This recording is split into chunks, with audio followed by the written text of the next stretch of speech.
It begins as a tiny brook, and more than 2,000 miles later, empties into the Gulf of Mexico.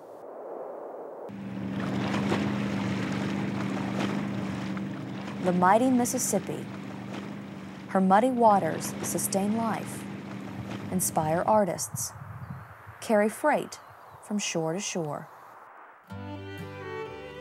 The Face of the River, in time, became a wonderful book, which told its mind to me without reserve, delivering its most cherished secrets as clearly as if it had uttered them with a voice. And it is not a book to be read once and thrown aside, for it had a new story to tell every day. Mark Twain. Like the story of Kaskaskia, a city established because of the river and destroyed by her rage. The first capital of the state of Illinois, most of it now lies beneath the waters.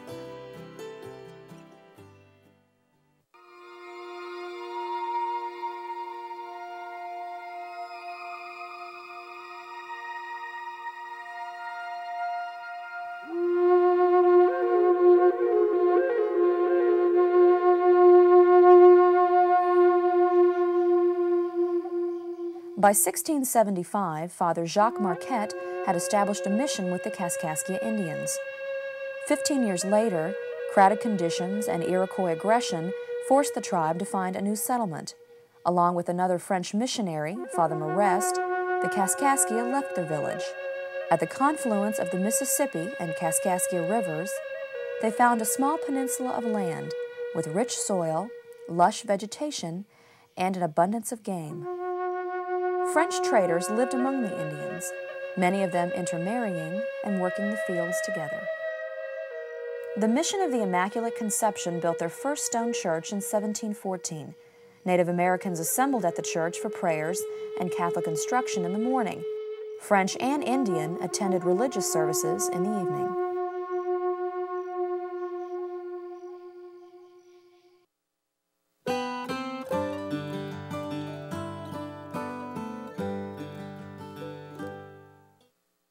When the French came into this area in the 1600s, they saw the potential for prosperity and production and a happy place to live and feel free. Life in Kaskaskia was demanding a great deal, whereas they would be up early and attend to the chores. There were obviously animals to take care of, the garden to tend to, or the hunting or getting the wood for the fire.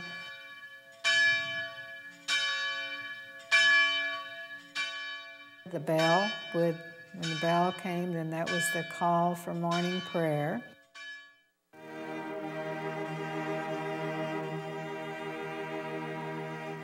The town grew slowly and was incorporated in 1725.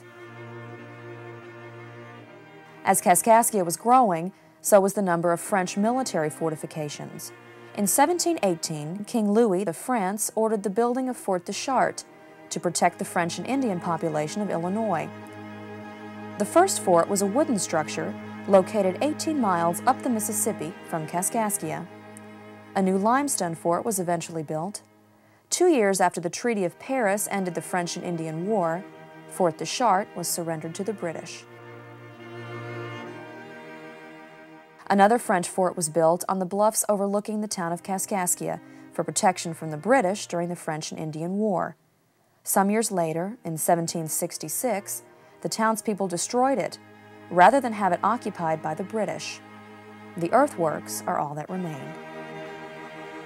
Fort Gage was actually, there was a Jesuit mission in Kaskaskia, and it was finally nicknamed Fort Gage because General Gage had occupied that area. So Fort Gage was across the river. A lot of times it's confused with Fort Kaskaskia, which are two different areas. While the French were building forts, the people of Kaskaskia were building grander places to worship. A church erected in 1753 was paid for by contributions from the parishioners. The people at Kaskaskia had wrote to the king, because see, this belonged to the king, that they wanted to use some of this stone to build a new church because they had outgrown their log church. So this is, we're talking 1730s. And so the king, they got word back, yes, you can build this church, but you're paying premium price for this stone. It is a huge old pile, extremely awkward and ungainly. The interior of the edifice is somewhat imposing and decorated with a few dingy paintings. The altar and the lamp suspended above are very antique. I was informed by the officiating priest, having been used in a former church. There are frames of 2 distinct roofs, so ingeniously and accurately arranged by the architect that it is mathematically impossible that any portion of the structure shall sink until time with a single blow shall level the entire edifice. The belfry tottered to and from beneath my weight and always swings with the bell when it is struck. The bell is consecrated by the crucifix cast in its surface. Edmund Flagg. The king's conscience was working on him, and so he sent a bell to this church, and it's a bronze bell. And one thing we did find out, there was always a oral story passed down that there was a silver crucifix when they were pouring the bell, casting the bell, that there was a silver crucifix thrown into, I guess, the molten and melted into the bell. They, I guess, did testing on it, and there's some silver in it. King Louis XV decided this was going so wonderfully that he would send over the bronze bell, the 1741 Kaskaskia bell, which became known as the Liberty Bell of the West after George Rogers Clark captured the small British garrison there to establish the western frontier for the Americans. When the townspeople signed a pledge of loyalty to the Americas, or the United Colonies, that then the bell rang for the freedom that they had agreed to be on the side of the Americans and not oppose them. And of course, they were not. Many of them only spoke French, so they weren't happy under the British. The Liberty Bell of the West is 11 years older than the Philadelphia Bell. By this time, grain was being shipped up and down the Mississippi. Flour mills were in operation, and the first cattle were brought to the Midwest. But in the late 1700s, the most important business in the Kaskaskia area was the fur trade. Pierre Menard was born in Canada and came to southern Illinois as a young man. Menard made most of his fortune in the fur trade. He built an elegant home just off the banks of the Kaskaskia and Mississippi. He came to this area from Canada as a teenager. He was a fur trader, had a general store, later on became Illinois' first lieutenant governor. He was very influential during his time. As the Indian agent, he helped the Native Americans, had a good relationship with them. He helped bring the Visitation Sisters into Kaskaskia so that there would be a school for girls near home. Sisters Visitation Academy was built in Kaskaskia, and he was a great contributor to that school. In 1809, the territory of Illinois was established. Kaskaskia was named the capital. The following year, the Illinois Herald was printed at Kaskaskia. This was Illinois' first newspaper. On December 3, 1818, Kaskaskia became the first capital city of the state of Illinois. The capital moved to Vandalia after 2 years at Kaskaskia, and it was more of a political thing. But Kaskaskia was not off the map. Several years later, the great bell rang out ceremoniously when General Lafayette, the French hero of the American Revolution, paid a visit. The Mission of the Immaculate Conception built an even grander brick church. Parishioners continued to kneel before the same hand-carved altar, dating back to the early years of the mission.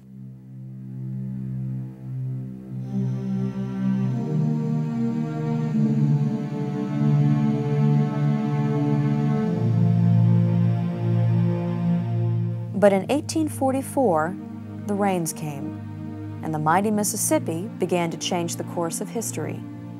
That year, the waters reached a level of more than 44 feet. The entire town of Kaskaskia was deluged. 5 feet of water filled the homes and the new church. The volume of water that went down the Mississippi River in 1844 still surpasses what went down the river in 1993. If that kind of flood would happen now with urbanization, blacktop, the trees that are gone, just everything, you know, that's missing, they said we would have 10 more feet of water. So if we almost had 50 feet in 93, there would be 60 feet and there would be nothing. St. Louis would be wiped out because the flood wall would be gone. There was supposed to be some kind of curse on the village that it would always be flooded every spring. Supposedly there was an Indian girl that fell in love with a French boy, and looking at the Visitation Sisters book this morning, went through it real quick, it was saying that this Indian went to St. Louis and was gonna, I think he took her with him. And supposedly when the dad found out, he went looking for him. And it says that the party strapped the Indian brave to a log and turned him loose in the river to drown. And then we've read it in another context that it was a priest, that he was on some of the villagers because they weren't going to church and weren't acting like they should act. She was telling these nuns when they got there about the curse. And she said, well, by now we should be over this, because when the sisters got there, a tornado had hit. When the sisters are evidently themselves, they thought, we think the curse is going to stick. Some people left Kaskaskia for good. The steamship with Bishop Rosati came down from St. Louis and picked up the sisters who were staying at Pierre Menard's home and went over so they could retrieve some of their belongings. But the river's work wasn't finished. In 1881, the river again spilled over into Kaskaskia. Then the Mississippi itself changed its course. 1881 was the finishing point for the location of Kaskaskia village itself.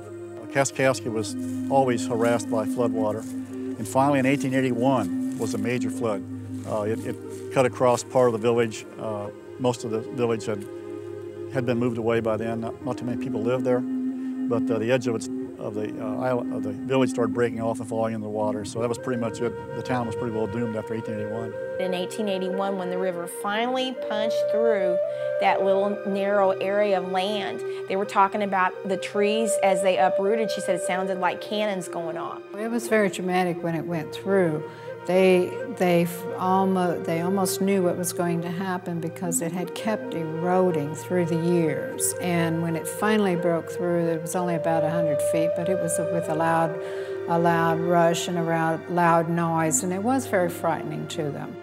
Kaskaskia once was a peninsula attached to Illinois, but because the Mississippi River changed course and created an island, what is known as the main Mississippi, and where all the barge and yacht travel down the Mississippi, now comes between Kaskaskia and the mainland Illinois. So in effect, there's a piece of Illinois which is on the western side of the Mississippi Channel, even though the small slough is still there to create the island. It's one of the few places that you can travel downriver and have Illinois on both sides of you. Garrison Hill Cemetery was one of, actually it was 3 cemeteries located in Kaskaskia, in and around Kaskaskia. There was one right around the church. There was a public cemetery on the west side of the village at Kaskaskia, and there was a Masonic cemetery on the southeast corner of the village. These were all moved from Kaskaskia to Garrison Hill, right across the river, in the 1890s. The state of Illinois appropriated $10,000 to move all these graves from Kaskaskia to the higher ground on the Illinois side. Unfortunately, a lot of the graves had already been washed away. So a lot of the stones you see up there on Garrison Hill are now just stones. Many of the local people worked on that. They would dig them up, place them on the wagons, cross on the ferry over to the other side near where the Pierre Menard home is. Following the Great Flood, the waters chipped away at Kaskaskia, the land eroding year by year, and soon most of old Kaskaskia was washed away. The first State House of Illinois fell into the river and now lies on the muddy floor. Eventually there was enough erosion under it that it collapsed. Those who had stayed in Kaskaskia would be forced to endure another surge of the Mississippi. In July of 1993, a new 50-foot levee was breached. The 93 flood was very devastating. You knew it wasn't going to be good, but when you actually saw it. When our levee broke, the force of it just pulled whole ripped trees and roots right out of the ground, just unbelievably. Mom she's got a story-and-a-half house, and she had like 28 to 30 inches of water in the upstairs. The rectory at Caskey is like so much taller, it's a full 2-story big old house. It had the same amount of water because it's on a tilt. There were folks on the south end of the island and places like 1-story houses that you could just barely see the ridge cap of the roof. You know, that there was probably in the village, because we know that it was like at least 16 feet in church, and you got to go up about 4 feet to get in church, so there was at least 20 feet of water in the village. There were some folks that didn't get back over here to see their families for like 8 weeks.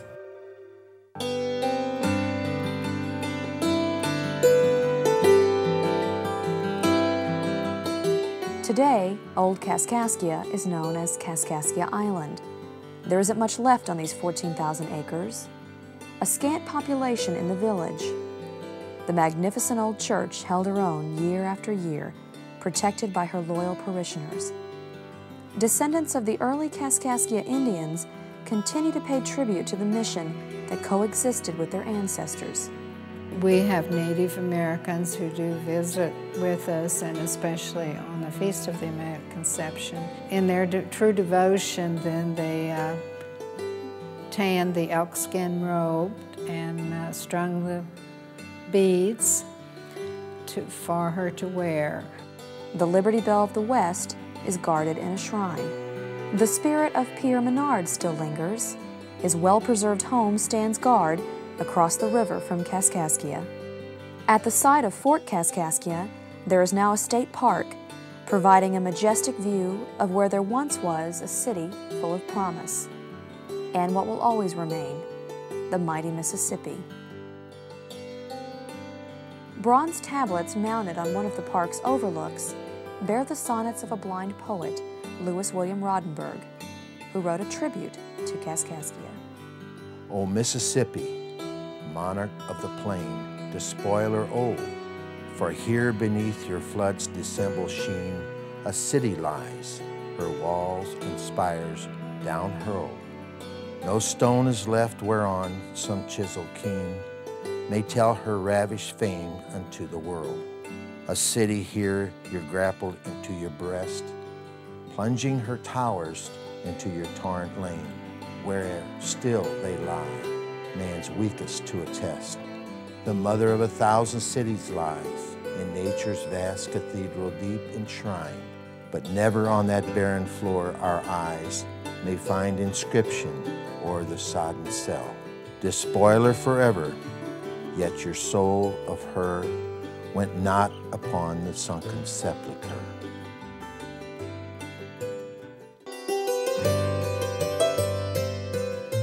Many of her treasures are gone forever. The first capital of Illinois vanished under relentless waters. Yet Kaskaskia is immortal because of those who keep the legend alive. If future generations don't appreciate what's went on there or what's there, it's going to be a big loss. There's so many people. As far as that goes, the arch, there could be an arch there too, or the gateway to the west. You'd be amazed at the different countries people come from that sign their name, from France, from Germany, from New Zealand. I had one last week from Turkey that signed the guest register, which is amazing. You know, here's this little village in the middle of nowhere, not middle of nowhere, but kind of hard to get to. You're probably got somebody from Kaskaskia, you just haven't dug back far enough to find it. Nature comes in many forms, and the river just happens to be one of the farms that it visits us, but it doesn't take away the spirit of the people or the faith that they have. The changes in the river are great and strange, yet were to be expected. The river will always have its own way. No engineering skill can persuade it to do otherwise. Mark Twain.